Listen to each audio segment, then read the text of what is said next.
ఇక గోవిందుడు ఆలోచించి సరే అని చెప్పి అర్జునుడిని తీసుకొని అర్జునుడి శిబిరంలోకి కృష్ణార్జునులు ఇద్దరు ప్రవేశించారు. లోపల కూర్చొని ఒక బండ మీద ఒక చిత్రమైన గుర్తుని గీశారు. గీసి దాని మీద అర్జునుడి యొక్క ఆయుధాలన్నీ పెట్టారు. పెట్టి పక్కన శివుని లింగాన్ని తయారు చేసి శివలింగానికి పూజ చేసి ఆయుధాలకి పూజ చేశారు.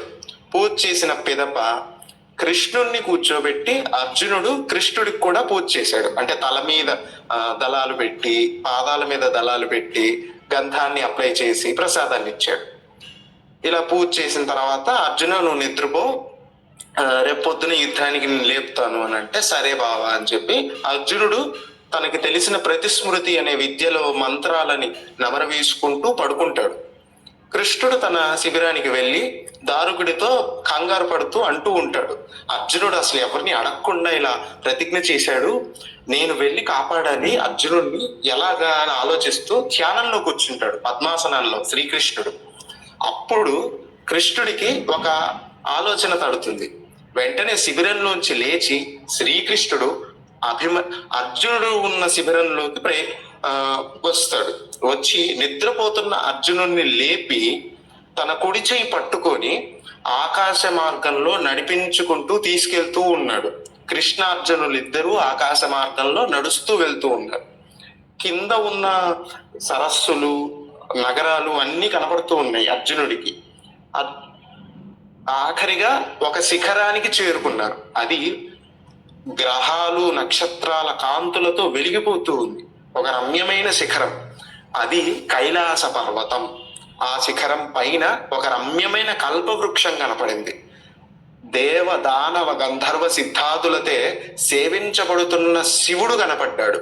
శిఖరం పైన కృష్ణుడు అర్జునుడిని దింపాడు. ఇద్దరు శివుడి దగ్గరికి వెళ్ళి ఒకసారి నమస్కరించారు. నమస్కరించేటప్పుడు అర్జునుడు శివుణ్ణి చూసి ఆశ్చర్యపోయాడు. ఎందుకంటే నిద్రపోయే ముందు కృష్ణుడికి పూజ చేశాడని చెప్పుకున్నాం కదా మనం ఇందాక.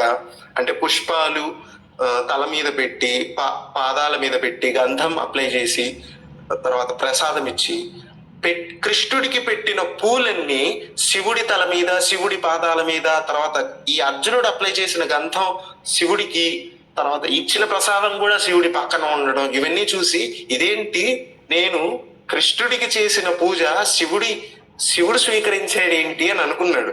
ఇప్పటికీ ఈ పాయింట్ బట్టి అర్థమయ్యి ఉండాలి కృష్ణుడు ఎవరు అనేది. వాళ్ళిద్దరూ ఒకటే. ఇక్కడే కాదు, మనకి మహాభారతంలో ఆఖరిలో అశ్వమేధ పర్వం తర్వాత కూడా ఒక చోట వస్తుంది. కృష్ణుడు బదరీ ఆశ్రమానికి వెళ్తాడు. అక్కడ ఘంటాకర్ణుడు అనే ఒక రాక్షసుని, హరిభక్తుణ్ణి అనుగ్రహించి తపస్సు చేస్తే శివుడు ప్రత్యక్షమయ్యి ఒక మాట అంటాడు, కృష్ణ నీ పేర్లన్నీ నావయ్యా, నా రూపాలన్నీ నీవయ్యా అని. కాబట్టి శివుణ్ణి పూజిస్తే విష్ణువుని పూజించినట్టు, విష్ణువుని పూజిస్తే శివుణ్ణి పూజించినట్టు. అలాగా శివకృష్ణ సామ్యాన్ని ఇక్కడ చూపించాడు వ్యాస మహర్షి. చూపించిన పిదప అప్పుడు శివుడు ప్రసన్నుడయ్యి మందహాసంతో, కృష్ణ నీ రాక నాకు సంతోషం కలిగిస్తుంది, నువ్వు వచ్చిన కారణం ఏంటో నాకు అర్థమైంది. పక్కన ఒక సరోవరం కనపడుతుంది చూడు, అది అమృత సరోవరం. అక్కడికి వెళ్ళి అనుగ్రహాన్ని పొంది ఇక్కడికి రండి అని చెప్పి శివుడు ఆజ్ఞాపించాడు. శివుడి ఆజ్ఞ మేరకు కృష్ణార్జునులు ఇద్దరు ఆ శిఖరం నుంచి ఆ సరస్సుకి వెళ్ళారు. అది అమృత సరోవరం దేవ భాషలో, మన భాషలో చెప్పాలంటే మానస సరోవరం. అక్కడ వెళ్ళిన తర్వాత 1000 పడగలతో బంగారు రంగులో వెలిగిపోతూ నిప్పులని కక్కుతూ ఉన్న 2 పాములు కనపడ్డాయి. ఈ 2 పాముల్ని చూసి కృష్ణార్జునులు ఇద్దరు మోకాళ్ళ మీద కూర్చొని తలలు వంచి చేతులు పైకెత్తి దోసిళ్లతో రుద్రమంత్రాలు పఠించడం మొదలుపెట్టారు, శతరుద్రియం. అప్పుడు ఆ 2 పాములు శాంతించి ఒక ధనుస్సు, ఒక బాణంలాగా మారిపోయాయి. ఈ ధనుస్సు బాణాలను తీసుకొని కృష్ణార్జునులు వచ్చి శివుడి దగ్గర పెట్టారు. పెడితే శివుడు మందహాసం చేసి తన నుంచి ఇంకొక శివుణ్ణి సృష్టించాడు. ఆ శివుడు ఈ శివుడిలోంచి బయటికి వచ్చి అర్జునుణ్ణి పిలిచి ఆ ధనుస్సు ఎలా పట్టుకోవాలో తన చేత పట్టించాడు. ఆ బాణాన్ని కూడా తన చేత పట్టించాడు. పట్టించిన పిదప మంత్రాన్ని ఉపదేశించాడు. అలాగా శ్రీకృష్ణుని అనుగ్రహం చేత శివుడి వల్ల ఇంకొక మారు పాశుపతాస్త్రం యొక్క ఉపదేశాన్ని అర్జునుడు పొందాడు. ఇది ఇలా జరిగిన తర్వాత అర్జునుడికి ఒకసారి స్పృహ వస్తుంది. స్పృహ వస్తే మేల్కుంటాడు. మేల్కుంటే తెల్లవారిపోయింది. వెంటనే శిబిరం నుంచి వెళ్ళి కృష్ణుడి దగ్గరికి చేరుకొని, కృష్ణ, నువ్వు చేసిన లీల సామాన్యం కాదయ్యా. అరణ్యవాసంలో శివుడి అనుగ్రహం వల్ల పాశుపతాన్ని పొందాను. ఇప్పుడు నీ వల్ల మళ్ళీ పాశుపతాస్త్రాన్ని పొందగలిగాను కృష్ణ అని పాదాల మీద పడ్డాడు. సరే అయ్యా, తొందరగా సిద్ధంగా, ఈరోజు యుద్ధం చాలా కీలకం. ద్రోణాచార్యుడు సాయశక్తిలా ప్రయత్నిస్తాడు సైంధవుణ్ణి కాపాడడానికి అని చెప్తే సరే అని వెళ్తారు. అప్పుడు ధర్మరాజు కృష్ణుడిని సింహాసనం మీద కూర్చోబెట్టి పూజలు చేస్తాడు. పిదప యుద్ధానికి సిద్ధమవుతారు. ఈసారి ద్రోణాచార్యుడు అర్ధశకట వ్యూహాన్ని పన్నుతాడు. దీన్నే శకట పద్మ వ్యూహం అని కూడా అంటారు. ఇది ఎలా ఉంటుందంటే, ఒక రథం ఆకారంలో సగం సేన ఉంటుంది, మిగిలిన సగం సేన చక్రాకారంలో ఉంటుంది. అంటే రథం మధ్యలో ఒక పద్మం ఉన్నట్టుగా ఉంటుంది. ఈ రథానికి ముఖద్వారంలో ద్రోణాచార్యుడు నిలబడి ఉంటాడు.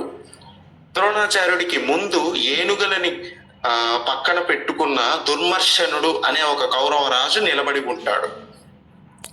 ఇలాగా అర్ధశకట వ్యూహం ఉంటుంది అని కృష్ణుడు చెప్పాడు.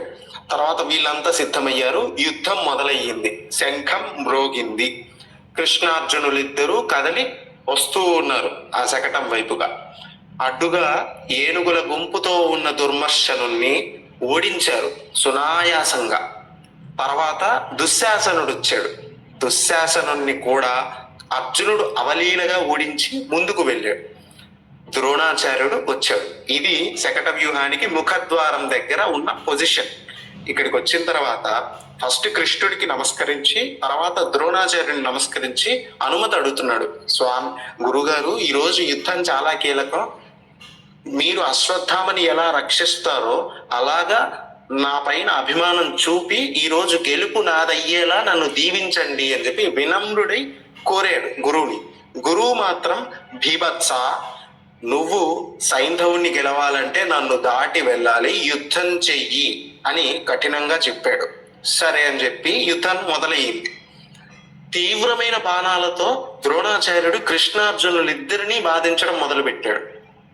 అర్జునుడు గురువు మీద నమ్మకంతో, మమకారంతో ముందు మందంగా, అంటే తన తీవ్రత తగ్గించి యుద్ధం చేస్తూ ఉన్నాడు. కొంతకాలం అయ్యాక అర్జునుడికే అర్థమైపోయి తీవ్రత పెంచి భీభత్సంగా యుద్ధం చేశాడు భీభత్సుడు. తర్వాత కృష్ణుడు అన్నాడు, ఇలా యుద్ధం చేస్తూ ఉంటే మనం సాయంత్రంలోగా అడుగు పెట్టలేం లోపలికి, కాబట్టి నాకు అనుమతినివ్వు అర్జున, ద్రోణాచార్యుని దాటి ముందుకు వెళ్తారు అని అనగా అర్జునుడు అనుమతించాడు. కృష్ణుడు చాకచక్యంగా ద్రోణాచార్యుని పక్కన ఉన్న దారిలోంచి లోపలికి ఎంటర్ అయిపోయాడు. అప్పుడు దుర్యోధనుని గుండెలో గుబులు పట్టుకుంది. అసలు రానివ్వకుండా మధ్యలోనే ఆపేద్దామని అనుకుంటే, సాయంత్రం దాకా ద్రోణాచార్యుడు ఆపుతాడు అని అనుకుంటే మొదట్లోనే లోపలికి రానిచ్చాడు. అందుకని అసహనంతో దుర్యోధనుడు ద్రోణాచార్యుడి దగ్గరికి వచ్చి పాత మొదలు పెట్టాడు. భీష్ముడు అన్ని మాటలు ద్రోణుణ్ణి కూడా అన్నాడు. ద్రోణాచార్య, నీకెంత కాదన్నా అర్జునుడు అంటే ప్రియ శిష్యుడు కదా, అందుకే వదిలేసావు, తీవ్రంగా యుద్ధం చెయ్యట్లేదు, నీ వల్ల సైంధవుడు చనిపోతాడు, నువ్వు అసలు సరిగ్గా యుద్ధం చేయట్లేదు, అది ఇది అని కాని మాటల్ని అంటాడు దుర్యోధనుడు. అప్పుడు ద్రోణాచార్యుడు అప్పటికే 3 రోజుల పాటు భరిస్తూ వస్తున్నాడు దుర్యోధనుని మాటలు. అంతకు ముందు రోజు ఈ దుర్యోధనుని కోసం నీతి తప్పి మరి కర్ణుని చేత వెనకల నుంచి ధనుస్సును విరగొట్టించాడు అధర్మ మార్గాన్ని చెప్పి. ఇంత చేసినా కూడా, నీ కోసం ధర్మం తప్పినా కూడా నేను నా సాయశక్తిలా యుద్ధం చెయ్యట్లేదు అని నువ్వు నన్నే నిందిస్తున్నావు. అని చెప్పి బాధపడ్డాడు. కానీ వీడికి ఇలా కాదు, వీడి భాషలోనే సమాధానం చెప్పాలి అని చెప్పి ద్రోణాచార్యుడు ఏమన్నాడంటే, సరేనయ్యా, నేను ఎలాగో ఓడించలేకపోయా కదా, నువ్వు క్షత్రియ కుమారుడివి కదా, అర్జునుడు కూడా నీ వంశం వాడే కదా, నీకు పరాక్రమం ఉంది కదా, అందులో కౌరవ సభలో నువ్వు కర్ణుడు ఇద్దరు వీరాలు పలుకుతారు కదా, కర్ణుడు ఒక్కడు చాలు అర్జునుడిని చంపడానికి అని, మీరిద్దరు వెళ్ళి వాడితో యుద్ధం చేసుకోకండి అని అన్నాడు ద్రోణాచార్యుడు మండి. అప్పుడు దెబ్బకి దారికి వచ్చాడు దుర్యోధనుడు. గురువర్యా, నన్ను క్షమించు, ఏదో పొరపాటు మాట్లాడేశాను, అన్ని అస్త్ర విద్యలు తెలిసిన అందరికీ గురువైన నిన్నే దాటి వెళ్ళిపోయాడు ఓడించి, అలాంటిది మేమిద్దరము అర్జునుని ఎలా గెలవగలమయ్యా అని చెప్పి వాపోతాడు. తన బాధ ఏదో తను చెప్పుకుంటాడు. అయితే ద్రోణాచార్యుడు సరేలే అని ఒక కవచాన్ని అభిమంత్రించి ఇస్తాడు దుర్యోధనుడికి. ఈ కవచాన్ని ధరించి దుర్యోధనుడు లోపలికి అడుగు పెడతాడు. అప్పటికే ఈ అర్జునుడు ఎంతో యుద్ధం చేస్తాడు. అంటే అచ్యుతాయుధుడు అనే ఒక యోధుణ్ణి ఓడిస్తాడు, తర్వాత శృతాయుధుడు అనే యోధుణ్ణి ఓడిస్తాడు, తర్వాత సుదక్షిణుడు అనే వాడిని ఓడిస్తాడు. ఇట్లా అందరినీ ఓడించుకుంటూ మ్లేచ్చుల యొక్క సైన్యం ఉంటుంది, దాన్ని కూడా ఓడిస్తాడు. అప్పటికి చాలా యుద్ధం చేస్తాడు. అప్పుడు వస్తారండి ఇద్దరు. ఉజ్జయిని నగరానికి రాజధాని ఉజ్జయిని నగరం ఉందిగా, అక్కడ వింద అనువిందులు అనే ఇద్దరు రాకుమారులు ఉన్నారు. భాగవతం విన్న వాళ్ళకి బాగా తెలుస్తుంది వీళ్ళిద్దరు ఎవరు అని. కృష్ణుడి యొక్క భార్య ఉంది కదా మిత్రవిందాదేవి, అష్టమహర్షుల్లో ఆవిడ యొక్క అన్నలు వీళ్ళిద్దరు, వింద అనువిందులు. వీళ్ళిద్దరూ యుద్ధం చేస్తారు అర్జునుడితో. అర్జునుడు భయంకరంగా యుద్ధం చేసి వీళ్ళిద్దరిని సంహరిస్తాడు. సంహరించిన పిదప కృష్ణుడు అర్జునుడితో ఒక మాట అంటాడు, అర్జున, భయంకరంగా యుద్ధం చేస్తున్నావయ్యా, గుర్రాలు ఇప్పటికీ ఎన్నో బాణాలు తగిలి అలసిపోయాయి, ఇవి ముందుకు వెళ్ళనని మొరాయిస్తున్నాయి, కాబట్టి వీటికి ఇప్పుడు దాహం తీరేలా నువ్వే ఏదో ఒకటి చెయ్యాలి అని చెప్పి కృష్ణుడు ఒక చిన్న మాట అడుగుతాడు. అర్జునుడు రథం దిగి అప్పటికప్పుడు తన ధనుస్సు ఎక్కుపెట్టి ఒక బాణాన్ని నేల మీదికి ప్రయోగిస్తాడు. ఒక సరోవరాన్ని నిర్మిస్తాడు అక్కడికక్కడ తన బాణాలతో. ఆ బాణాలతో ఒక స్తంభాలు, తర్వాత పైకప్పు, తర్వాత ఫ్లోరు అన్ని నిర్మించి ఒక సరస్సు తయారు చేస్తాడు. ఒక్క క్షణంలో ఇంత నిర్మించగలిగిన నైపుణ్యాన్ని చూసి దేవతలు, గంధర్వులు అందరూ మెచ్చుకున్నారు.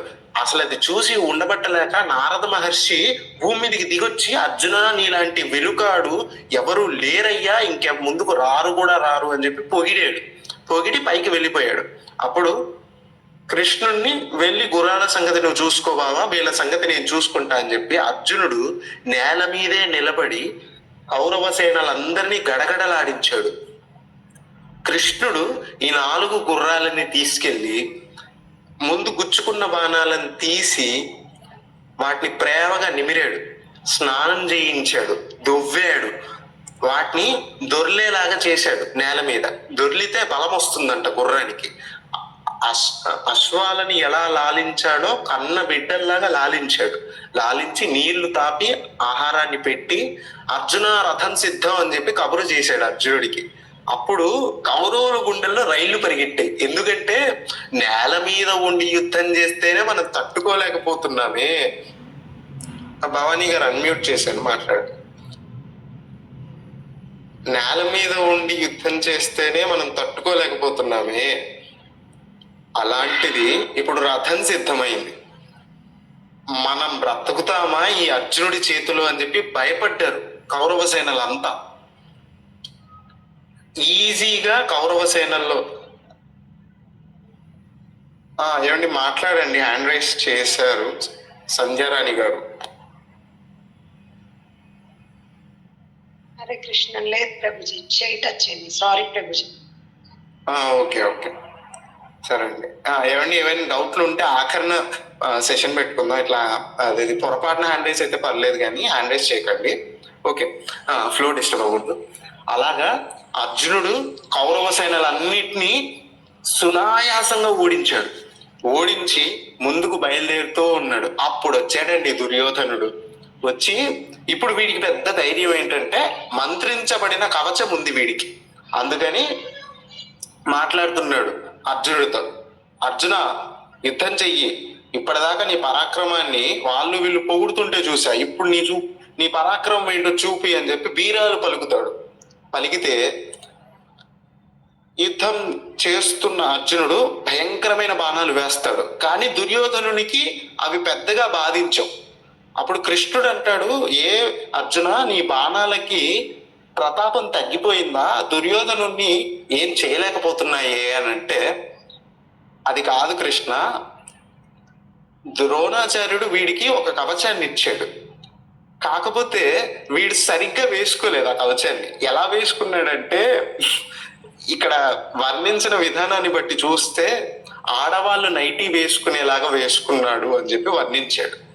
వీడికి కట్టుకోవడం కూడా సరిగ్గా రాలేదు, వీడిని ఈజీగా ఓడిస్తాను, ఇదిగో మానవాస్త్రం ప్రయోగిస్తున్నా అని చెప్పి మానవాస్త్రాన్ని అర్జునుడు ప్రయోగిస్తాడు. దూరం నుంచి చూస్తున్న అశ్వత్థామ సర్వాస్త్రఘాతి అనే అస్త్రాన్ని ప్రయోగించి ఈ మానవాస్త్రాన్ని మధ్యలోనే ఆపేస్తాడు.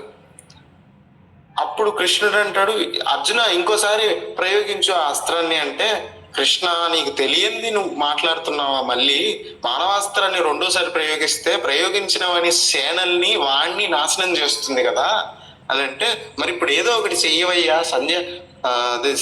సాయంత్రం అయితే ఆ సైంధవుని చంపేయాలి కదా అని అంటే, సరే అని చెప్పి ఆలోచించి అర్జునుడు ఈ దుర్యోధనుడు వేసుకున్నాడు చూడండి చేతులకి ఉడుము యొక్క చర్మం, గ్లౌజ్ లాగా, దాన్ని ఛేదించాడు.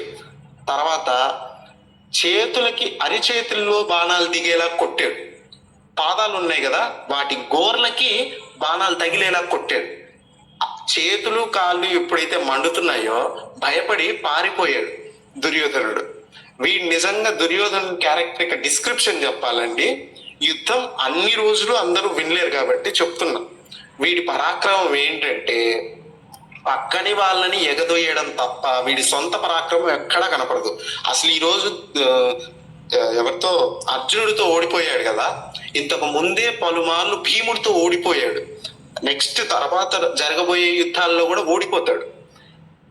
భీముడితో అది కూడా ఏంటి, గదా యుద్ధంలో కాదు, ధనుర్యుద్ధంలో ఓడిపోతాడు. తర్వాత నకులుడితో ఓడిపోతాడు, నెక్స్ట్ రేపు 14వ రోజు, 15వ రోజు నకులుడితో ఓడిపోతాడు. ఆఖరణ 17వ రోజు అయితే సహదేవుడి చేతిలో కూడా ఓడిపోతాడు దుర్యోధనుడు. వీడి పరాక్రమం అది. 5గురు పాండవుల చేతుల్లో ధనుర్యుద్ధంలో ఓడిపోతాడు. అలాంటి వీడు పరాక్రమం పెద్దగా చూపించడు, ఎగదొయ్యడానికి మాత్రం ఫస్ట్ ఉంటాడు. వీడు ఇంక భయపడి పారిపోయాడు కదా, అప్పుడు దుశ్శాసనుడు వచ్చాడు. వీడు యుద్ధం చేస్తాడు అర్జునుడితో, కానీ అర్జునుడు సులభంగా ఓడిస్తాడు. భయపడి ఒక 4 దెబ్బలు తగలగానే ద్రోణాచార్యుడి దగ్గరికి వచ్చి, ఆచార్య కాపాడండి అని చెప్పి అంటాడు. అప్పుడు కోపం వచ్చింది, దుశ్శాసనుడు చేసిన పనులు గుర్తొచ్చాయి ద్రోణాచార్యుడికి. నువ్వు చేసిన పనులే నీకు కర్మ రూపంలో తిరిగి వస్తున్నాయి, నిండు సభలో మహాసాధ్వి ద్రౌపదీదేవికి నువ్వు చేసిన అవమానం అంతా ఇంతానా? ఒరే, మీరు వేసిన పాచికలే ఇప్పుడు బాణాలై మిమ్మల్ని పొడుస్తున్నాయిరా, మీరు చేసిన కర్మ తిరిగి వస్తుంది, మీరు చస్తారు, ఇందులో తిరిగే లేదు అని చెప్పి ద్రోణాచార్యుడు చెప్పాడు. ఆచార్యుడి నోటి మాట ఎందుకు నెరవేరదు? అందుకని దుశ్శాసనుడిని తిడితే దుశ్శాసనుడు అక్కడి నుంచి కూడా వెళ్ళిపోతాడు. ఈ ద్రోణాచార్యుడు ఎప్పుడు ఇంతే, నన్ను తిడుతూ ఉంటాడు అని చెప్పి వెళ్ళిపోతాడు. పిదప అర్జునుడు ముందుకు బయలుదేరతాడు. బయలుదేరి వస్తాడు. ఇప్పుడు కర్ణుడితో యుద్ధం, కర్ణార్జున యుద్ధం. లోపలికి వెళ్ళిన అర్జునుడు యుద్ధం చేస్తూ ఉన్నాడు తప్ప సింహనాదాలు, శంఖనాదాలు, ధనుష్టంకరాలు చెయ్యట్లేదు. ఈ శబ్దాలు వినపడట్లేదు ఏంటి అని చెప్పి ధర్మరాజుకు ఒక సందేహం కలిగింది. అంటే ఒక డౌట్, ఇంకొక భయం ఏంటి అంటే, ఇప్పుడు అర్జునుడు సాయంత్రం లోపు సైంధవుని చంపాలి, ఒకవేళ అలా చంపలేకపోతే అగ్నిలో దూకుతానన్నాడు. మా అర్జునుడు చనిపోతే నేను తట్టుకోలేను అని చెప్పి సాత్యకిని దగ్గరికి పిలిచాడు. అప్పటికే ద్రోణాచార్యుడి చేతిలో మనస్సు సరిగ్గా లేక ఈ ధర్మరాజు ఓడిపోతాడు. సహదేవుడి రథం ఎక్కి సాత్యకి దగ్గరికి వస్తాడు. సాత్యకి, నాకు భయంగా ఉందయ్యా, అర్జునుడు గెలిచాడో లేదో నాకు తెలియదు, ఒకసారి నువ్వు వెళ్ళి సహాయంగా ఉండవా, ఎందుకంటే సాయంత్రం లోపు సైంధవుని చంపాలి కదా అని చెప్పి ధర్మరాజు 10 సార్లు అడుగుతాడు. ఇంక ఈయన అడిగిందే 10 సార్లు అడుగుతున్నాడు అని చెప్పి, సరే ధర్మరాజా నువ్వు మాత్రం ఎక్కడికి వెళ్ళొద్దు, దృష్టద్యుమ్నుని అంటి పెట్టుకొని ఉండు అని చెప్పి దృష్టద్యుమ్నుని కాపలాగా పెట్టి వెళ్తాడు సాత్యకి. ద్రోణాచార్యుడిని ఎదిరిస్తాడు, భయంకరంగా యుద్ధం చేస్తాడు. ద్రోణాచార్యుడు సాత్యకి చేతుల్లో కూడా ఓడిపోతాడు. తర్వాత దుశ్శాసనుడు వస్తాడు, దుశ్శాసనుడు కూడా ఓడిపోతాడు. తర్వాత దుర్యోధనుడు కూడా ఓడిపోతాడు. పరాక్రమము ఆ రోజు నిజంగా ఇక్కడ వర్ణించిన యుద్ధం ప్రకారం అయితే అర్జునుడి కన్నా భయంకరంగా యుద్ధం చేశాడు సాత్యకి. అందరితో భయంకరంగా యుద్ధం చేసిన సాత్యకి ఇంకా ఆల్మోస్ట్ ఓపిక తగ్గిన పరిస్థితిలో సోమదత్తుని యొక్క కొడుకు భూరిశ్రవసుడు వస్తాడు.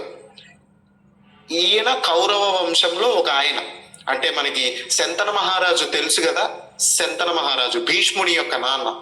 ఈ శంతన మహారాజు యొక్క తమ్ముడు బాల్హికుడు. ఈ బాల్హికుడి యొక్క కొడుకు సోమదత్తుడు, సోమదత్తుడి కొడుకు భూరిశ్రవసుడు. ఇప్పుడు క్లారిటీగానే రిలేషన్స్ అర్థమయ్యాయని నాకు అనిపిస్తుంది. అలాగా శంతనుడికి మనవడి వరస అవుతాడు. భూరిశ్రవసుడు వచ్చాడు సాత్యకితో యుద్ధం. సాత్యకి అప్పటికే అలసిపోయి ఉన్నాడు కాబట్టి స్పృహ తప్పి పడిపోతాడు నేల మీద. భూరిశ్రవసుడు రోషంగా వచ్చి సాత్యకి యొక్క గుండెల మీద కాలు పెట్టి అవమానిస్తాడు. అవమానించి కత్తెత్తుతాడు తల నరకడానికి. ఇది చూసిన అర్జునుడు, ఎందుకంటే అర్జునుడికి సాత్యకి శిష్యుడు, తన శిష్యుడు చావు బ్రతుకుల్లో ఉన్నప్పుడు కాపాడుకోవాల్సిన బాధ్యత ఇతంది. అందుకని బాణంతో ఈ భూరిశ్రవసుడి చెయ్యి నరుకుతాడు. నరికేస్తే భూరిశ్రవసుడు అంటాడు, అర్జున ధర్మం తప్పావు, నేను సాత్యకితో యుద్ధం చేస్తుంటే నా చెయ్యి నువ్వెలా నరకగలుగోవు, ధర్మరాజుకు నువ్వేం మోహం చూపిస్తావు, అధర్మం చేసావు, అది ఇది అని చెప్పి పిచ్చి పిచ్చిగా తిడతాడు. తిడితే అర్జునుడు సమాధానం చెప్తాడు అక్కడికక్కడే, ఏమయ్యా నువ్వు ధర్మం గురించి మాట్లాడుతున్నావు, ఒక మనిషి ఒకేసారి 10 మందితో యుద్ధం చెయ్యొచ్చు, అవునా? ఇప్పుడు నువ్వు కూడా ఇందాక చేసింది అదే, నువ్వు ఒక్కడివి ఎంతో మంది సైనికులతో యుద్ధం చేశావు, అదే సమయంలో ఎంతో మంది సైనికులు నీతో యుద్ధం చేశారు. ఇక్కడ కూడా జరిగింది అదే, నీతో సాత్యకి యుద్ధం చేస్తుంటే నేను కూడా వచ్చాను యుద్ధం చేయడానికి. అందులో నా శిష్యుడు సాత్యకి, వాడి ప్రాణం పోతున్న సమయంలో ప్రాణం రక్షించుకోవడం నా బాధ్యత కాబట్టి చెయ్యి నరికాను. అంటే భూరిశ్రవసుడికి కూడా అర్థమైంది యుద్ధ నీతి అంటే ఇది అధర్మం కాదు అని చెప్పి భూరిశ్రవసుడికి అర్థమయ్యి ధ్యానంలో కూర్చుంటాడు. కూర్చున్న భూరిశ్రవసునికి చూసి సాత్యకి కోపం వచ్చింది, ఎందుకంటే పడుకున్న అతని మీద గుండెల మీద కాళ్ళు పెట్టి అవమానించాడు కదా, అందుకని భూరిశ్రవసుని చంపేస్తాడు అనమాట సాత్యకి. ఇది మొత్తం సంజయుడు చెప్తూ ఉన్నాడుగా ధృతరాష్ట్రుడికి, అంటే ఇది మొత్తం ఒక నెరేషన్ లాగా కనిపిస్తుంది శ్లోకాలు చూసినా కూడా. అప్పుడు సంజయుణ్ణి ధృతరాష్ట్రుడు అడుగుతాడు, ఏమయ్యా ఇందాక సాత్యకి చేసిన యుద్ధాన్ని నేను చూశాను, ఎంతో మంది కురువీరుల్ని ఓడించాడు, ఎవరితో ద్రోణాచార్యుని ఓడించాడు, కృతవర్మను ఓడించాడు, తర్వాత దుర్యోధనుని కూడా ఓడించాడు. ఇంతమందిని ఓడించిన వాడు భూరిశ్రవసుని పరాక్రమం అంత గొప్పదా అంటే అంత గొప్పది కాదు. అలాంటిది అంత తక్కువ పరాక్రమం ఉన్న భూరిశ్రవసుని చేత అవమానించగలిగాడు అని అంటే దీనికి కారణం ఏంటి అని చెప్పి అడుగుతాడు. అప్పుడు సంజయుడు దీని వెనకున్న కారణం చెప్పడం మొదలు పెడతాడు. ఇది ఫ్యాక్షనిజం అనమాట, ఒక రకంగా చెప్పాలంటే. ఫ్యాక్షనిస్ట్ లేదా రాయలసీమకు పరిమితమైన వాళ్ళు కాదు, వీళ్ళు మహాభారతం టైం నుంచి కూడా ఉన్నారు. ఇది వంశాల నుంచి వస్తున్న పగ. అదేంటో ఇప్పుడు తెలుసుకుందాం. ఇప్పుడు బాల్హిక, సోమదత్త, భూరిశ్రవసులు వీళ్ళు ముగ్గురు గురించి చెప్పా కదా, అలాగే ఈ సాత్యకి ఉన్నాడు కదా, ఇతని పేరు యుయుధానుడు. వీళ్ళ నాన్న పేరు సత్యకుడు అనమాట. సత్యకుడి కొడుకు కాబట్టి సాత్యకి. ఈ సాత్యకి యొక్క తాత పేరు శిని. సో ఆర్డర్ ఏంటంటే శిని, సత్యకుడు, సాత్యకి. ఈ శిని యాదవ వంశానికి చెందిన రాజు, వసుదేవుడికి రిలేటివ్ అనమాట. వరసకి చెప్పాలంటే కృష్ణుడి తమ్ముడి కొడుకు అనమాట సాత్యకి. శిని చక్రవర్తి ఏం చేస్తాడంటే, అదే శిని మహారాజు ఏం చేస్తాడంటే, వసుదేవుడి కోసం దేవకీదేవి స్వయంవరానికి వెళ్తాడు. సేమ్ భీష్ముడు కాశీరాజు కుమార్తెల్ని ఎత్తుకొచ్చేసినట్టే ఈ శని కూడా దేవకీదేవిని అపహరించి తీసుకొస్తూ ఉంటాడు. దారి మధ్యలో సోమదత్తుడు అడ్డం పడి శనితో యుద్ధం చేస్తాడు. ఒక పూట మొత్తం యుద్ధం జరిగింది ఈ శనికి సోమదత్తుడికి. యుద్ధం అయిపోయిన తర్వాత సోమదత్తుణ్ణి శని అవమానిస్తాడు. ఎలా అంటే యుద్ధంలో ఇంకా సోమదత్తుడు ఓడిపోతే నేలకేసి కొడతాడు. నేల రాలిన ఈ సోమదత్తుణ్ణి గుండెల మీద కాలు పెట్టి జుట్టు పట్టుకొని పైకి లేపి కాలుతో తంతాడు ఒక తన్ను. కత్తి ఎత్తుతాడు నగ్గుదామని, కానీ చుట్టూ ఇంతమంది రాజులు ఉన్నారు కదా, వీనిట్లో వదిలేస్తే చాలే అవమానంతో చస్తాడు అని చెప్పి వదిలేసి వెళ్ళిపోతాడు శని. అలాగా దేవకీదేవిని తీసుకెళ్లి వసుదేవుడికి ఇచ్చి వివాహం జరిపిస్తాడు అన్నమాట ఈ శని. సోమదత్తుడికి పెద్ద అవమానంగా భావించాడు. ఎందుకంటే చుట్టూ ఇంతమంది క్షత్రియుల మధ్యలో ఒక యాదవుడి చేత, ఎందుకంటే వాళ్ళు ఇంకా గోపాలన ఇవే చేస్తున్నారు, రాజ్యాధికారం లేదు అప్పటికి. అందుకని ఇలా ఓడించబడ్డానని కోపంతో తపస్సు చేయడం మొదలు పెడతాడండి. భయంకరంగా చేస్తాడు తపస్సు చేస్తే శివుడు ప్రత్యక్షమవుతాడు. ప్రత్యక్షమైతే నన్ను అవమానించినట్టు నేను కూడా శనిని అవమానించాలి అని కోరుకుంటాడు. శివుడు అంటాడు, నాయన నువ్వు తపస్సు చేసేటప్పటికే శని చచ్చిపోయాడు రా అని. సరే వాళ్ళ కొడుకును అవమానించాలి అని అంటాడు.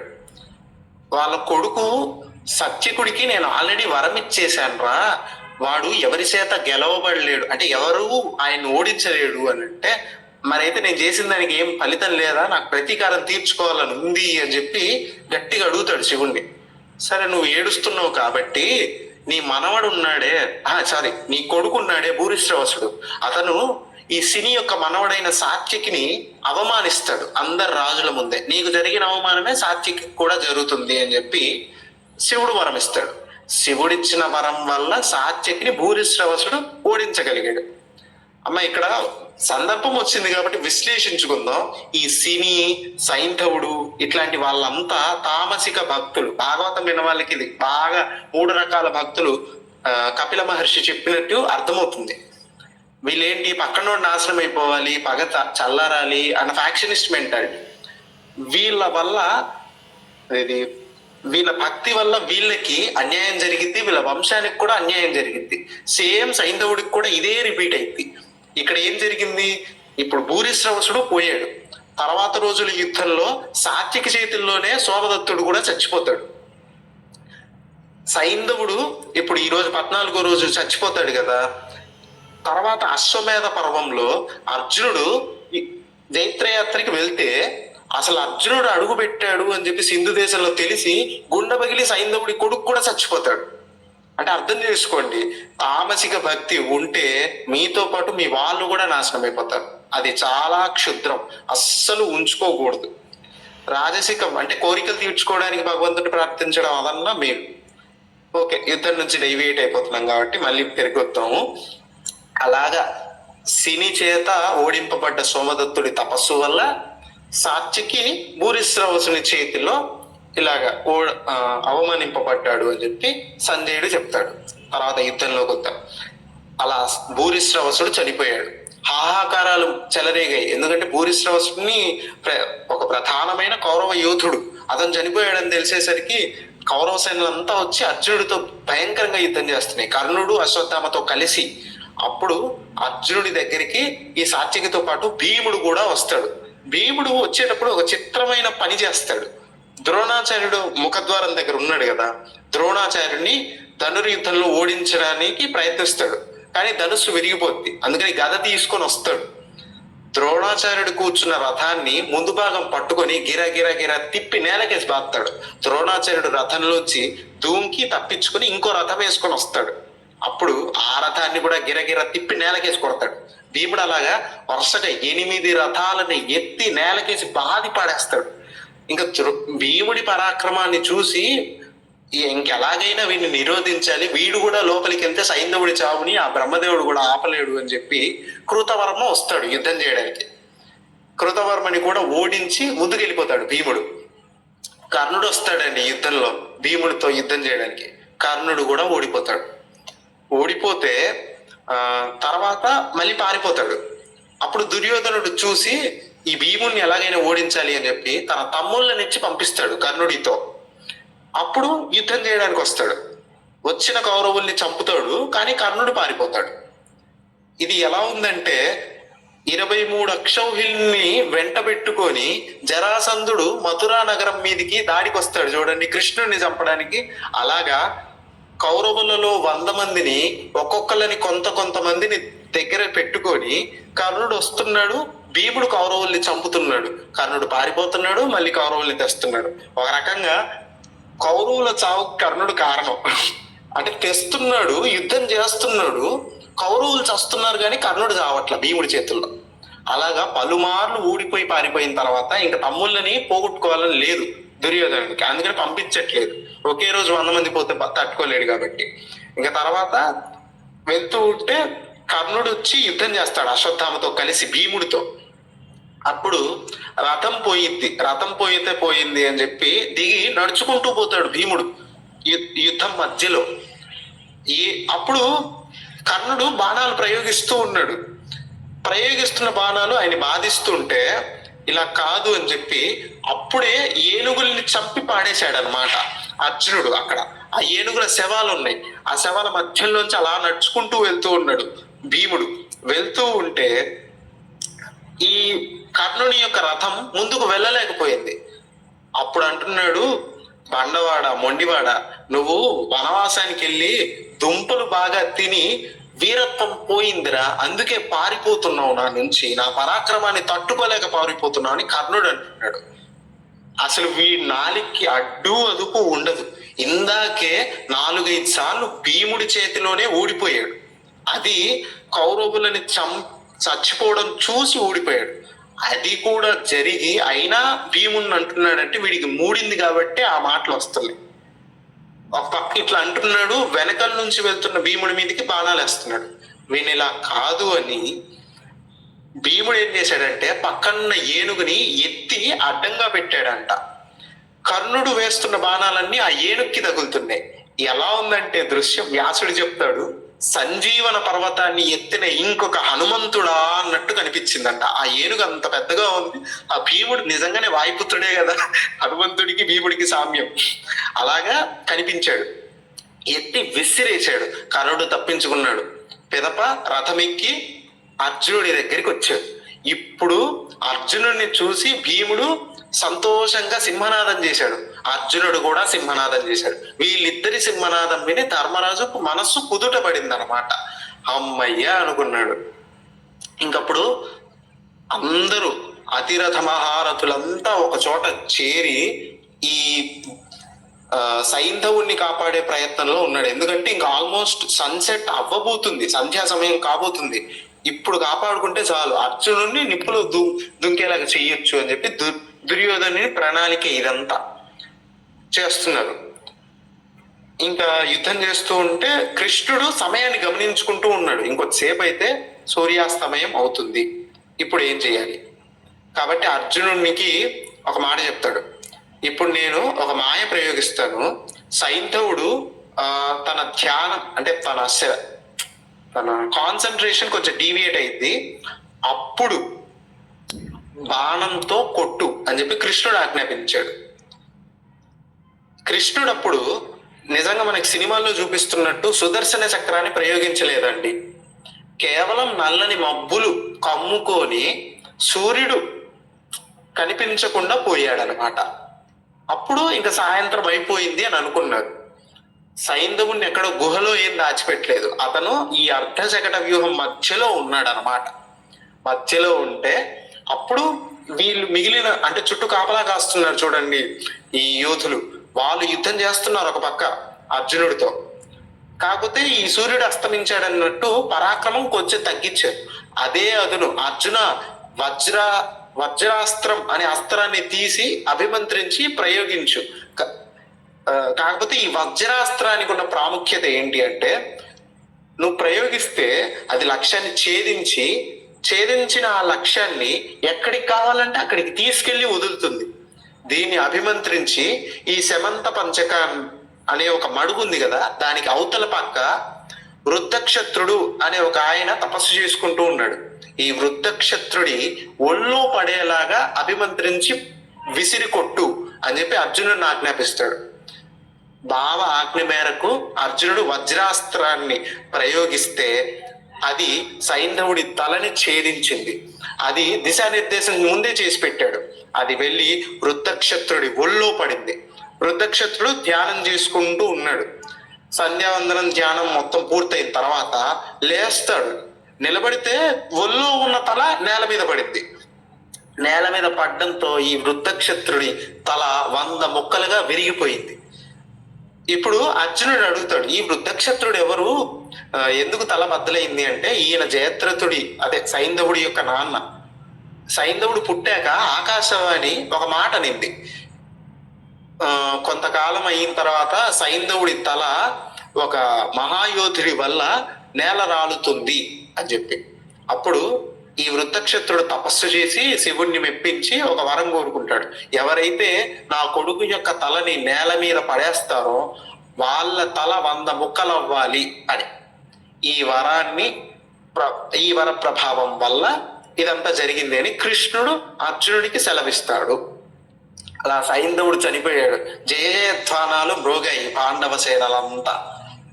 అప్పుడు కృష్ణార్జునులిద్దరూ ధర్మరాజు దగ్గరికి వస్తే సంతోషంగా, అసలు ధర్మరాజు అయితే కృష్ణుణ్ణి ఎంత పొగిడాడు, ఇంకోసారి పూజ చేసేసాడు. కృష్ణ నీ వల్ల కదా అసలు ఈ రోజు అర్జునుడిని కాపాడుకోగలేం, వాసుదేవ నీకు మరీ మరీ ధన్యవాదాలు అయ్యా అని ప్రణామం చెప్పాడు. దుర్యోధనుడు వచ్చాడు. ఇప్పుడు వీడి బుద్ధి అంటూ బయటపడుతుందండి. ఈ ఘట్టం చాలా మంది చెప్పరు కానీ మొదలు పెడతాడు. ద్రోణాచార్యుడి దగ్గరికి వచ్చి ఈ మాట అంటున్నాడు దుర్యోధనుడు, అనవసరంగా కర్ణుని మాట విని తప్పు చేశాను. అసలు ఈ దిక్కుమాలిన కర్ణుడు ఆ రోజే నేను అర్జునుడిని గెలవలేను, నేను ఓడిపోతాను అని తన సామర్థ్యం ఏంటో చెప్పి ఉంటే నేను యుద్ధానికి పూనుకునేవాడిని కాదు అని చెప్పి దుర్యోధనుడే కర్ణుడిని తిట్టాడు ద్రోణాచార్యుడి దగ్గర. వీడికి పరాక్రమం లేదు, అసలు చాలా సార్లు పారిపోయాడు కర్ణుడు అని చెప్పి దుర్యోధనుడు తిట్టాడు కర్ణుడిని. ద్రోణాచార్యుడు అన్నాడు, దుర్యోధన నువ్వు ఎవరిని పడితే వాళ్ళని తిడుతున్నావు గాని అసలు నిజానికి కనిపెట్టలేకపోతున్నావయ్యా. నరనారాయణులే ఈ ఇద్దరు కృష్ణార్జునులు, వీళ్ళని గెలవలేమని చెప్పి వ్యాసుడు ద్రోణుడు మేమంతా మీ చెవిలో ఇల్లు కట్టుకొని మరి చెప్తున్నాం, అయినా నువ్వు వినలేదు. చూడు ఇంత గతి వచ్చింది అని చెప్పి ద్రోణాచార్యుడు అంటాడు. ఇక్కడ సందర్భం వచ్చింది కాబట్టి చెప్పుకుంటున్నాం. వీడికి ఈ విషయం తెలియదా అంటే నిజంగానే తెలుసు. ఈ విషయం మనకి ఎలా తెలుస్తుందంటే 11వ రోజు భీష్ముడు చనిపోయాక ద్రోణాచార్యునికి పట్టాభిషేకం చేస్తారు కదా సర్వసేనాధ్యక్షుల్లాగా. అప్పుడు వచ్చి ఏం వరం కావాలి నాయన అని అంటే, ధర్మరాజుని బంధించి తీసుకురండి అని చెప్పి అడుగుతాడు దుర్యోధనుడు. నువ్వెందుకు ఈ కోరిక కోరుతున్నావు, నేను చంపలేను అని నా సామర్థ్యాన్ని నువ్వేమన్నా తక్కువ అంచనా వేస్తున్నావా అని చెప్పి ద్రోణుడు అడుగుతాడు. మీ సామర్థ్యం మీద నాకు నమ్మకం ఉంది గురువుగారు, కానీ ఎవరిని చెప్పినా కృష్ణార్జునులిద్దరిని ఓడించడం మన వల్ల కాదు అన్న సంగతి నాకు తెలుసు. ఈ కృష్ణార్జునులిద్దరికి భీముడు కూడా తోడుగా ఉన్నాడు, ఇంకా సాత్యకి లాంటి వీరులు ఉండనే ఉన్నారు, వీళ్ళు ఖచ్చితంగా గెలుస్తారు అన్న సంగతి నాకు తెలుసు. భీష్ముడు పడిపోయినప్పుడే నాకు అర్థమైంది మనం ఓడిపోతాము అని. దుర్యోధనుడు నిజంగా ద్రోణాచార్యుడి దగ్గర ఈ మాటలు అన్నాడు కూడా. వాళ్ళు ఓడిపోతారన్న సంగతి దుర్యోధనుడికి భీష్ముడు చచ్చిపోయిన తర్వాత తెలుసు, ఆ మాట కూడా అన్నాడు. అయితే నిన్ను ఎందుకు అడుగుతున్నానంటే గురువు గారు, ధర్మరాజుని కనుక నువ్వు బంధించి తెస్తే ఇంకోసారి మభ్యపెట్టి జూదమాడించి అడవికి పంపిద్దామని అనుకుంటున్నాను, ఈసారి లైఫ్ లాంగ్ అడవిలో ఉండేలాగా జూదమాడిద్దామని అనుకుంటున్నాను అని అన్నాడు. వీడి బుద్ధి ఇట్లాంటిది. ఇలాగా ద్రోణాచార్యుడి దగ్గరికి వచ్చి తిట్టిన తర్వాత ద్రోణాచార్యుడు అంటాడు వీళ్ళిద్దరిని గెలవలేము అని చెప్తే, అప్పుడు బాధపడుతూనే దుర్యోధనుడు కర్ణుడి దగ్గరికి వస్తాడు. కర్ణుడి దగ్గరికి వచ్చి, చూసావా కర్ణ, ద్రోణాచార్యుడు ఎంత పని చేశాడో, మన పట్ల భీష్ముడిలా కాకుండా మన కోసం యుద్ధం చేస్తాడేమో అని అనుకున్నాం, కానీ అర్జునుడి మీద ఇష్టం ఉందయ్యా, అందుకే యుద్ధం చేయలేకపోతున్నాడు అని చెప్పి దుర్యోధనుడు కర్ణుడితో అంటాడు. కర్ణుడికి కొంచెం కొద్దో గొప్ప కనువిప్పు ఇప్పుడు కలిగినట్టుంది.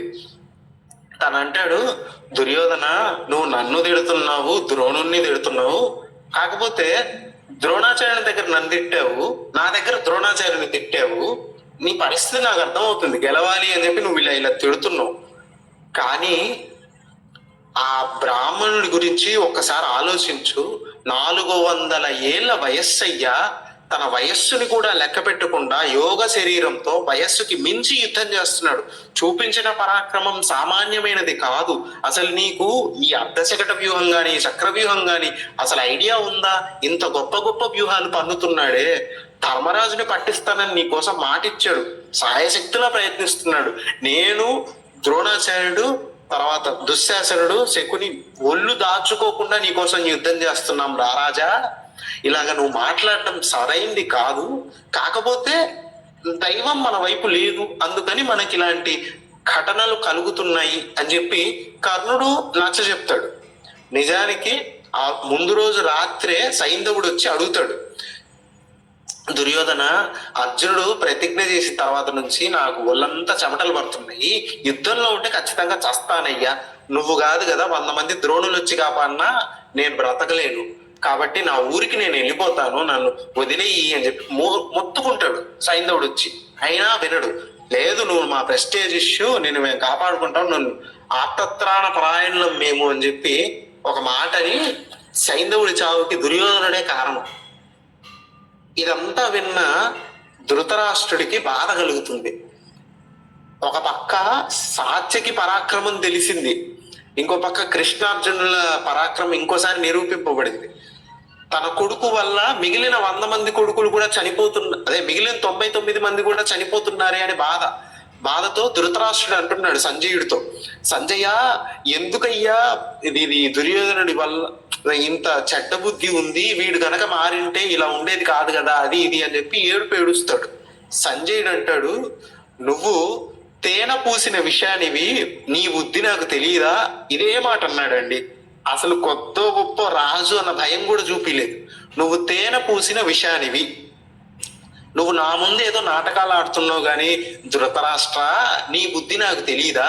నీ తమ్ముడి కొడుకుల రాజ్యాన్ని దొంగతనం చెయ్యాలి అని చెప్పి నువ్వు ఈ పన్నాగం అంతా పన్నావు, నీకు కూడా ఇష్టమే, కానీ ఎందుకు నాటకాలు ఆడతావు అని చెప్పి సంజయుడు గడ్డి పెడతాడు. ఇంకా చేసేదేం లేక తెలిసిందే కదా అని చెప్పి తర్వాత యుద్ధం గురించి చెప్పు అని చెప్పి అడుగుతాడు ధృతరాష్ట్రుడు. అప్పుడు ద్రోణాచార్యుడు అందరినీ పిలుస్తాడు. పిలిచి ఈ రోజు రాత్రి యుద్ధం కూడా జరగబోతుంది అని చెప్పి ప్రకటన చేస్తాడు. పాండవులు కూడా మేము కూడా సిద్ధం అని చెప్పి ప్రకటన చేస్తాడు. ఎందుకంటే సైంధవుడు చచ్చాడుగా, అదొక కొత్త ఉత్సాహం వచ్చింది. యుద్ధం మొదలు పెట్టారండి. మొదలు పెడితే యుద్ధం భయంకరంగా సాగుతూ ఉంది. ఇక్కడ వర్ణిస్తారు, రథాల మీద, ఏనుగుల మీద విచిత్రమైన దీపాలు పెడతారంట. ఇవి ఎలాంటి దీపాలంటే ఒకటి వెలిగిస్తే మిగిలినవన్నీ వరుసగా వెలిగేలాంటి దీపాలంట. గాలి వస్తున్నా కూడా ఆరిపోని దీపాలంట. ఒకటి ఆరిపోతే వరుసగా మిగిలినవి ఆరిపోయే దీపాలంట. ఇవి సామాన్యంగా నూనె ఒత్తి వేసి వెలిగించే దీపాలు కాదు అన్న సంగతి మనకి ఇప్పుడే అర్థమవుతుంది. సో ఆ రోజుటి టెక్నాలజీ ఏంటో మనకి ఇప్పుడు అర్థమవుతూనే ఉంది.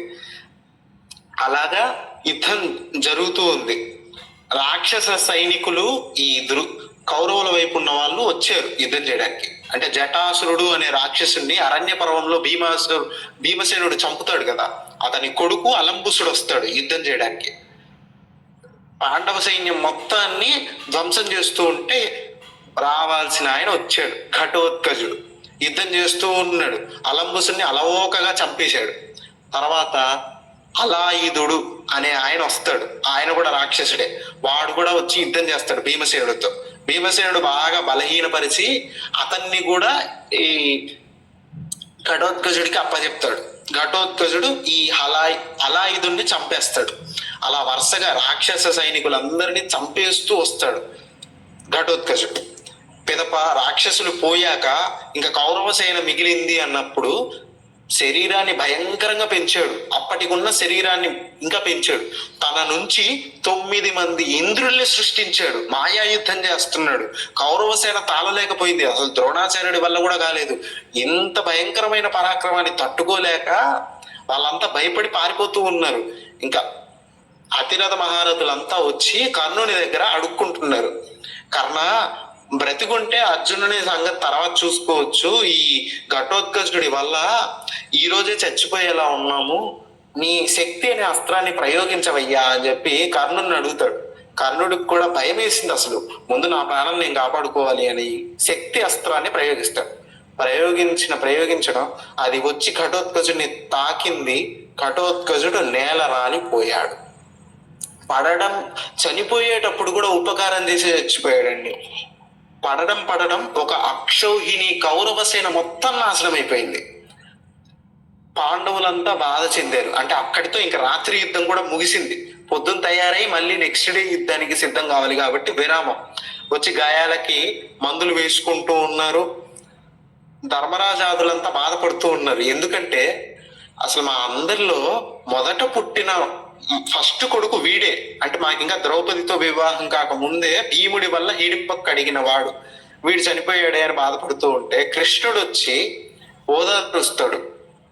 ఓదార్చి, నీకు వీడి గురించి తెలీదు, వీడు మన పక్షాన ఉన్నాడు కాబట్టి యుద్ధం చేశాడు, అది వేరే విషయం. కానీ వీడు బ్రాహ్మణ ద్వేషి, వీడు యజ్ఞాలని నాశనం చేయడానికి బుద్ధి కలిగిన వాడు.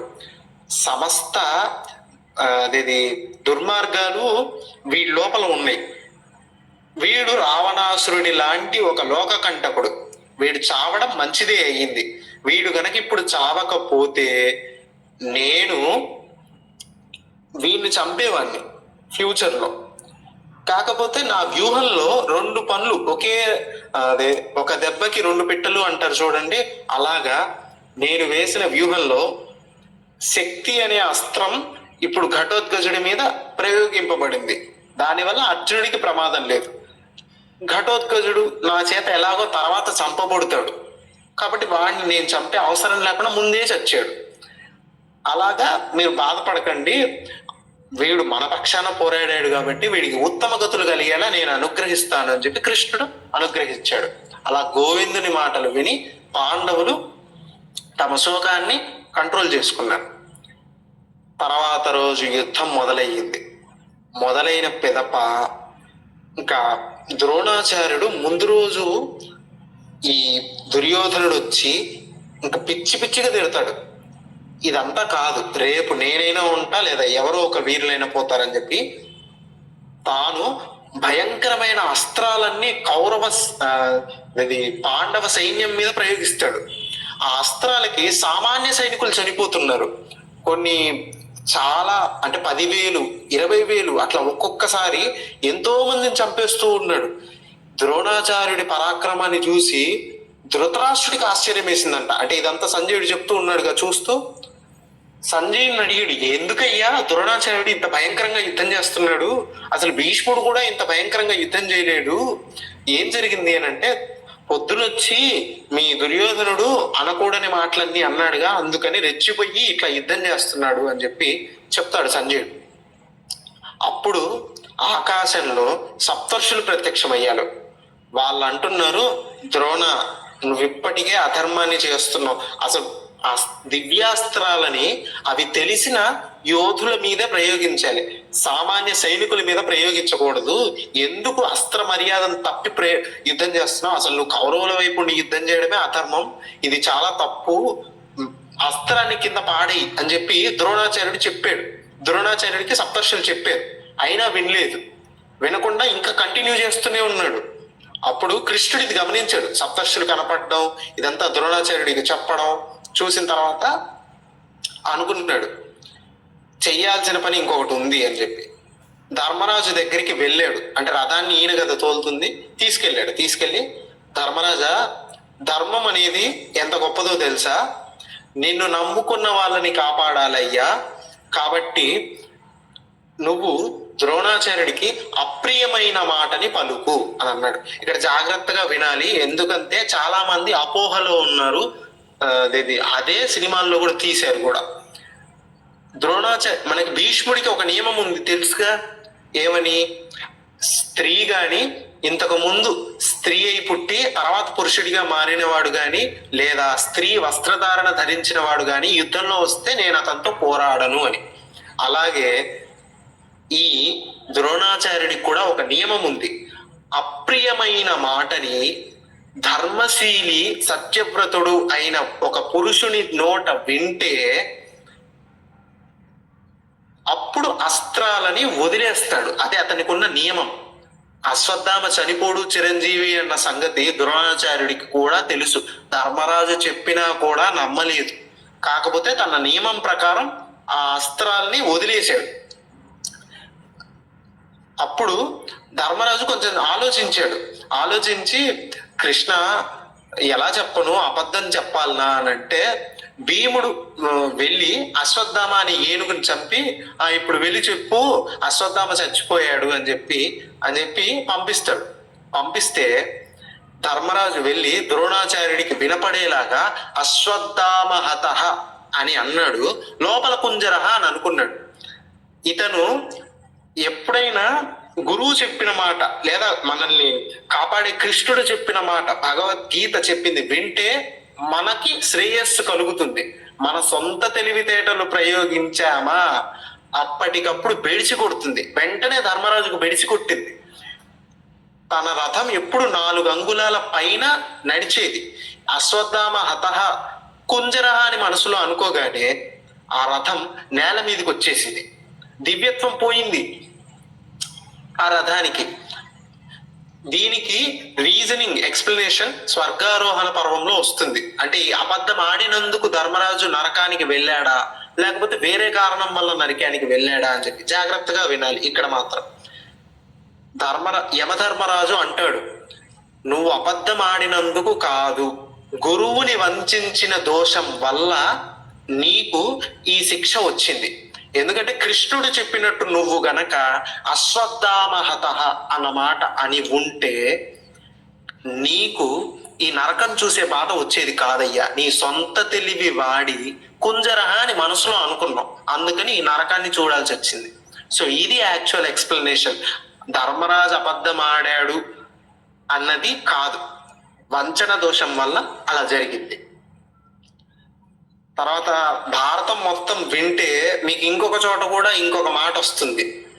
అంటే విరాట పర్వంలో పాండవులంతా బయలుదేరి వాళ్ళ ఆయుధాలని ఒక జమ్మి చెట్టు కొమ్మ కడతారు. అప్పుడు కూడా ధర్మరాజు అక్కడ ఉన్న గోపాలకులకి వినపడేలాగా, ఈవిడ 180 సంవత్సరాల వయస్సు కలిగిన ఒక అమ్మ, ఆవిడ్ని మేమిలాగా కట్టిపడేసాం పైన అని చెప్పి చెప్తాడు.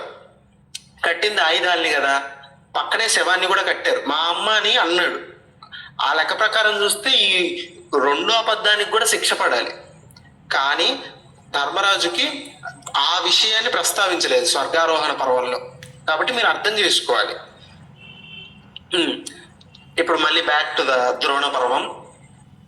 ఇలా జరిగిన తర్వాత ద్రోణాచార్యుడు తన ఆయుధాలని వదిలేశాడు. దృష్టద్యుమ్నుని కోపంగా చూస్తూ సింహాసనం తన రథంలో కూర్చున్నాడు. కూర్చొని ధ్యాన ముద్రలో నిమగ్నమయ్యున్న తర్వాత తన ప్రాణాన్ని సహస్రార కమలం నుంచి భేదించి ఒక జ్యోతి రూపంలో బ్రహ్మలోకాన్ని చేరుకుంది. ఆచార్యుడు బ్రహ్మ దగ్గరికి చేరుకున్నాడు. అలాగా ఆచార్యుడు ప్రాణాన్ని త్యజించాడు. అప్పుడు వచ్చాడు దృష్టద్యుమ్నుడు. వచ్చి రథంలోంచి దిగి ద్రోణాచార్యుడి రథంలోకి వెళ్ళి ద్రోణాచార్యుడి జుట్టు పట్టుకొని కత్తితో తల నరికేశాడు. అర్జునుడు భయంకరంగా కోపించి నువ్వు చేసింది చాలా తప్పు, అది ఇది అని చెప్పి భయంకరంగా తిట్టాడు. సాత్యకి కూడా వచ్చి అసలు నువ్వు బ్రతకడానికి వీల్లేదు, నేను చంపేస్తా అని చెప్పి సాత్యకి దృష్టద్యుమ్నుని చంపబోయాడు. అప్పుడు కృష్ణార్జునులు వచ్చి, మీరు కొట్టుకుంటే కౌరవులు బలపడతారు, కాబట్టి మీరు ఇలా దృష్టద్యుమ్నుని తప్పు పట్టకండి, జరగాల్సింది జరిగిపోయింది అని చెప్పి కృష్ణుడు సర్ది చెప్తాడు. ద్రోణాచార్యుడు కూడా చనిపోయాక దుర్యోధనుడు మిగిలిన కౌరవులందరితో కలిసి సమావేశం ఏర్పరిచి ఏంట్రా ఇలా జరిగింది అది ఇది అని బాధపడుతూ ఉంటాడు. ఈ విషయం మొత్తాన్ని కృపాచార్యుడు అశ్వత్థామకి చెప్తాడు. అశ్వత్థామ వచ్చి భయంకరంగా యుద్ధం చేస్తాడు. నారాయణాస్త్రాన్ని పాండవ సైన్యం మొత్తం నాశనం కావాలన్నట్టు ప్రయోగిస్తాడు. ఆ నారాయణాస్త్రం వస్తుంది, వచ్చి అందరిని చంపడానికి వస్తూ ఉంటే కృష్ణుడు ఒక ప్రకటన చేస్తాడు.